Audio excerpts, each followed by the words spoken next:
Bienvenue dans la matrescence, vous écoutez l'épisode numéro 19 de la saison 2. Bonjour à tous et à toutes, la matrescence c'est la contraction du mot maternité et adolescence pour expliquer la naissance d'une mère. Et si vous voulez en savoir plus, il suffit d'écouter le premier épisode. Dans ce podcast, on parle du postpartum, du 4e trimestre, de la joie d'être parent, mais de ses difficultés aussi, bref, on parle de la vie. La matrescence met en avant des femmes et des hommes qui racontent, expliquent et donnent une autre définition à la parentalité, loin de l'image lisse et parfois filtrée aperçue sur les réseaux sociaux. Je suis Clémentine Sarlat, la créatrice de ce podcast. Je suis journaliste de formation dans le sport, à la télé, rien à voir, mais surtout maman d'une petite fille de 2 ans. Maman, papa. Et là, la matrescence transforme la vie des mères et des pères, mais surtout des familles dans leur ensemble, alors parlons-en. Ici, pas de tabou, je vous propose une conversation intime, remplie d'émotions et d'informations. Pour cet épisode, on va parler sport. Le sport pendant la grossesse et après l'accouchement, vaste sujet qui divise souvent. Pour cet épisode, il n'y aura pas d'invité, je vais parler de mon expérience et de ce diplôme que j'ai eu pour être prof de yoga pré- et postnatal. Donc, on va parler de yoga pré- et postnatal. Alors tout d'abord, petite explication, qu'est-ce que le yoga ? Alors le yoga est une pratique holistique, ancienne, venue d'Inde, qui allie pleine conscience, respiration et mouvement. C'est important de bien penser à ces 3 types parce que le yoga, c'est pas seulement enchaîner des postures, on parle beaucoup de méditation et de respiration, c'est primordial et fondamental dans la pratique et encore plus en pré- et postnatal. Alors si depuis des millénaires, les yogis ont constaté les effets positifs sur leur état mental, les études qui le prouvent sont récentes. Dans cette intro, je me suis intéressée à un aspect peu discuté encore en France, le yoga et le postpartum. Je vous le rappelle, le postpartum, c'est l'après-accouchement. Et donc notamment la dépression du postpartum. Alors ces études évoquent les bénéfices non négligeables sur les femmes qui souffrent de dépression, postpartum à pratiquer le yoga. En 2013, Melissa Mercedes Butner pour l'université de l'Iowa aux États-Unis a regroupé 56 femmes d'origines ethniques différentes et de milieux sociaux différents présentant des signes cliniques de dépression ou de forte anxiété. Elles avaient en moyenne accouché depuis 4 mois et demi. Pendant 8 semaines, ces nouvelles mamans ont suivi 2 cours par semaine de 1 heure et 1 cours à la maison avec un DVD. Et les résultats sont probants. Le yoga se révèle particulièrement efficace lorsqu'il s'agit de diminuer le taux d'anxiété ressenti par les nouvelles mamans. Pour 78% d'entre elles, les effets de la dépression se sont significativement estompés. Dans des domaines très variés comme la qualité de vie, la vie sociale, les problèmes de santé, la dépression, toutes ont vu une amélioration importante. Résultat, en fait, pour la première fois, il a été démontré sur un petit groupe, parce que c'était 57 personnes, que le yoga permet d'aider les nouvelles mères dans cette période difficile avec une méthode qu'on qualifie de naturelle. Ce n'est pas pour dire qu'il ne faut pas prendre de médicaments pendant la période quand on est détecté en période de postpartum avec une dépression, on est diagnostiqué avec une dépression postpartum, c'est pas du tout pour dire il faut faire que du yoga, au contraire, allez voir un médecin, mais le yoga aide et je pense qu'il n'aide pas que quand on a une dépression postpartum, mais juste quand on vient d'accoucher. J'ai personnellement ressenti un bien-être incomparable lors de mes séances de yoga postpartum sans comprendre vraiment le lien et ce qu'il faisait que je me sentais mieux. Et c'est exactement ça qui m'a poussée à m'inscrire à ma formation de yoga pré- et postnatal. J'avais besoin de découvrir l'impact et le savoir derrière cette pratique. En juillet dernier, donc, j'ai suivi cette formation avec Shanti Yoga. Je vous mettrai les coordonnées dans la barre d'informations. On est parti en Dordogne, en retraite, pendant 8 jours pour donc être formée à être professeure de yoga pré- et postnatal et je voulais vous partager ce que j'ai appris. Alors en quoi consiste le yoga pré- et postnatal ? Il faut bien comprendre que c'est un yoga différent. Beaucoup de femmes découvrent le yoga durant leur grossesse et sincèrement ça n'a rien à voir avec du Ashtanga, du Vinyasa qui sont des yogas assez dynamiques. Toutes les postures doivent être soutenues. Et c'est important, très important de se rappeler ce détail. Votre corps change, les hormones font leur travail et relâchent vos tendons, vos articulations, c'est ce qu'on appelle l'imprégnation hormonale, pour permettre l'ouverture de votre bassin et donc à votre bébé, 1, de faire sa place et 2, de sortir. Le yoga pré- et postnatal respecte la physiologie de la femme dans un moment à part de sa vie, un moment qu'on peut qualifier d'extraordinaire. Et il est parfois difficile pour des femmes qui ont pratiqué le yoga à haute intensité de baisser le rythme au moment de leur grossesse. Et je m'inclus encore une fois dans ça parce que j'avais envie de faire le yoga que je pratiquais avant, pendant ma grossesse et en plus en postpartum, et ça a été une erreur de ma part. Alors, peu de postures sont assurées debout dans du yoga prénatal. Quand dans un cours dit classique, on enchaîne parfois assez vite les postures, en yoga pré- et postnatal, on assurera au maximum entre 7 et 8 postures sur toute la durée du cours. Alors paradoxalement, le premier trimestre, vous nous aurez l'impression qu'on peut continuer à faire comme avant, et bien pas du tout. C'est le moment où on va le faire le plus de postures au sol, le plus tranquille, c'est là où franchement les mamans, les futures mamans sont fatiguées, très souvent, parfois nauséeuses, avec une sensation d'inconfort au niveau de la zone du ventre, type brûlure d'estomac. Et c'est vraiment à ce moment-là où il faut y aller piano. Je sais, c'est dur de se dire ça, mais c'est une réalité. C'est le moment où votre corps vous demande le plus d'efforts parce que votre fœtus, l'embryon, grossit de manière exponentielle, de manière incroyable chaque jour, contrairement par exemple au 9e mois où le bébé ne bouge quasiment plus et ne prend que quelques grammes ou quelques centaines de grammes et de centimètres, et comparé au début de la fabrication de votre enfant, l'effort demandé par votre corps n'est pas le même dans le premier trimestre, c'est aussi pour ça qu'on est fatigué, par rapport au dernier trimestre. Au 2e trimestre, souvent vous l'avez toutes ressenti si vous êtes enceinte ou si vous avez eu un bébé, l'énergie revient. Et c'est assez incroyable, on se sent revivre souvent dans ce 2e trimestre. Je dis en général, je sais que c'est pas le cas pour tout le monde, mais en général on associe le 2e trimestre à un regain d'énergie. Et donc on pourra proposer en yoga prénatal aux femmes enceintes de faire un cours un peu plus dynamique avec des passages debout et donc profiter un peu plus de postures qu'on avait l'habitude de faire, notamment je connais des postures en anglais, vous voyez, le warrior 1, le guerrier, voilà, ce genre de posture. Mais toujours soutenu, important de le rappeler. Enfin, au dernier trimestre de grossesse, on apportera une attention particulière à la préparation à l'accouchement, donc en proposant des postures pour ouvrir le bassin. Le yoga pré- et postnatal prend en compte une dimension émotionnelle et psychique très forte.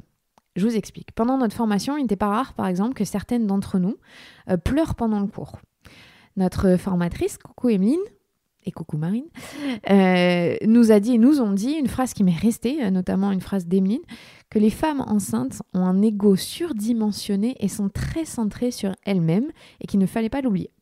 Et j'ai trouvé que c'était très vrai et que pour une fois, c'était bien vu qu'une femme pense à elle avant les autres. Alors ne culpabilisez pas. Si vous ressentez être très centré sur vous-même à ce moment-là, j'ai envie de vous dire, c'est bon signe. Alors, autre question, pourquoi les techniques de visualisation qu'on utilise beaucoup en yoga aident pendant la grossesse ? C'est assez simple. C'est souvent pendant l'entrée au cours ou la sortie de cours. On s'allonge, on se met en savasana, on profite de ce moment, on se détend. Et le professeur va vous aider à visualiser des choses agréables, forcément. Donc ça permet de créer un lien d'amour, de tisser une relation importante avec son bébé. Par exemple, on demande de poser une main sur le ventre et une main sur le cœur et ressentir cet amour qui traverse votre corps entre votre organe qui est assimilé à l'amour, le cœur, et le ventre, là où vous portez votre bébé ou là où vous avez porté votre bébé. Et donc de voir ce lien qui vous unit. Ça aide aussi la visualisation à se détendre, à imaginer un espace serein et sécurisant pendant, par exemple, des moments difficiles. On peut tout à fait imaginer pendant les contractions. Quand on a appris à visualiser certaines choses, on sait parfois se réfugier dans ces moments spéciaux, dans cette... parfois, on peut appeler ça des contrées. Je sais que j'ai des amies, elles se voyaient dans leur van où elles partaient en petit voyage avec leur conjoint, avec devant des paysages magnifiques. Bref, peu importe, c'est chacune son endroit sécurisant. La visualisation, ça permet aussi de sentir de la chaleur, ça permet de voir une lumière et pour moi, une des choses les plus importantes, on a fait beaucoup de visualisation et de méditation autour du fait de puiser l'énergie qui vient de la Terre. Ça peut paraître très hippie, très bobo, très basique, mais je vous assure que ça donne une force qu'on le ressent dans le corps. En fait, vous vous asseyez et vous imaginez qu'il y a une racine qui vous relie au centre de la Terre et qu'il y a cette énergie qui remonte de la Terre vers vous. Et dans la tête, dans l'esprit, ça fait du bien. Ça donne un pouvoir, dans le bon sens du terme pouvoir, qui peut être euphorisant, qui peut être apaisant, peu importe comment on le ressent. Mais donc, ça permet aussi de se recentrer et de se connecter à la nature, à l'état naturel. Rappelons-nous que nous sommes des animaux et que la grossesse est un état particulièrement fort et vrai dans cette reconnexion à la nature. Et le yoga le permet, je trouve. Ensuite, une autre petite question, à quoi peut servir le yoga en fin de grossesse ? Alors, tout simplement, le yoga va vous aider à ouvrir le bassin. Et je vais vous préciser, il ne va pas vous permettre de ne ressentir aucune douleur lors de votre accouchement. Ce serait mentir que de vous dire ça, parce que c'est faux, on ne peut pas savoir comment va se dérouler un accouchement. Il peut être aussi orgasmique, on le rappelle. Mais le yoga n'aide pas à ça. En revanche, il va vous préparer à vous installer dans des positions favorables à la descente du bébé, à vous recentrer sur votre respiration, votre corps, à vous apprendre à travailler en binôme avec votre partenaire pour soulager pendant une contraction très forte. Bref, c'est un excellent moyen en fait pour vous mettre en condition de ce qui peut arriver pendant l'accouchement. Et surtout, rappelez-vous que la position dans laquelle vous êtes le mieux quand il y a une contraction, c'est vous qui la connaissez. C'est vous qui avez ce pouvoir, c'est vous qui avez cette connaissance de votre corps. Donc, pendant une séance de 3e trimestre, on va vous apprendre des positions qui s'appellent l'asana, tout ça, qui vont vous aider à ouvrir les hanches, à vous mettre dans des positions où vraiment votre bassin permet au bébé de s'engager, à être moins comprimé et donc à créer de l'espace. C'est ce qu'il faut retenir, le yoga, on crée de l'espace. Et une fois que le bébé est né, c'est une vraie question, est-ce que je peux reprendre et quand ? Alors le 4e trimestre, vous l'avez compris, c'est probablement le trimestre le plus difficile dans tout ce processus dont on ne parle pas, qui est donc après l'accouchement, post-partum. Et le yoga peut jouer un rôle incroyable à ce moment-là. Vous pouvez reprendre à partir du moment où votre sage-femme vous a donné le feu vert. N'oubliez pas quelque chose, 9 mois pour faire, 9 mois pour défaire. Je sais qu'on est toutes pressées de retrouver nos sensations d'avant-grossesse, qu'attendre 9 mois paraît extrêmement long, qu'on a envie de, je mets entre guillemets ce mot parce que j'aime pas trop, retrouver son corps. J'aime beaucoup la phrase qui dit « on l'a jamais perdu », c'est vrai. Ayez de la bienveillance, de la gentillesse, de la compassion envers votre corps. Il a créé un être humain. Et il faut le dire et le redire, c'est incroyable. On a créé un être humain. Je pense que le yoga en post-natal permet de prendre conscience de ça.